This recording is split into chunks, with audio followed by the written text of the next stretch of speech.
India کے مولانا کلیم صدیقی صاحب کو عمر قید کی سزا سنا دی گئی۔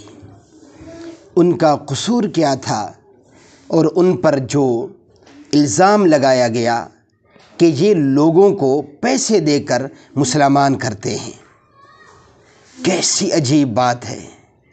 ارے بھائیو، ایسا بھی ہو سکتا ہے کہ کوئی کسی کا پیسے دے کر نظریہ عقیدہ خرید لے یا اسے پیسے دے کر ہدایت مل جائے، یعنی پیسوں کے بدلے اسے ہدایت دی جائے۔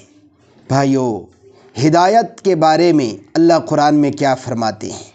اِنَّکَ لَا تَہْدِی مَنْ أَحْبَبْتَ وَلَٰكِنَّ اللَّهَ يَهْدِی مَن یَشَاءُ۔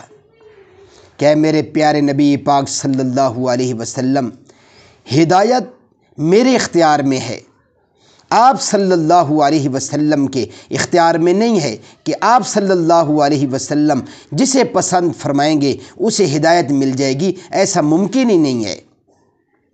بلال رضی اللہ تعالیٰ عنہ نے آپ صلی اللہ علیہ وسلم سے عرض کی، یا رسول اللہ صلی اللہ علیہ وسلم، اللہ کا بے شمار شکر ہے کہ اللہ نے ہدایت اپنے ہاتھ میں رکھی ہے۔ آپ صلی اللہ علیہ وسلم نے فرمایا، کیا مطلب؟ عرض کی، یا رسول اللہ صلی اللہ علیہ وسلم، اگر ہدایت آپ صلی اللہ علیہ وسلم کے اختیار میں ہوتی تو سب سے پہلے آپ ہدایت اپنے اعزاء و اقارب کو دیتے، مجھ جیسے غلام ابن غلام کو کہاں ہدایت ملتی؟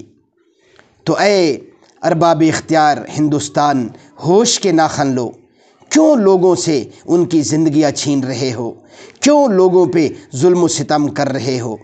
ان فیصلوں پر نظر ثانی کرو، وگرنہ ایک دن آئے گا یہی فیصلے تمہارے گلے پڑ جائیں گے۔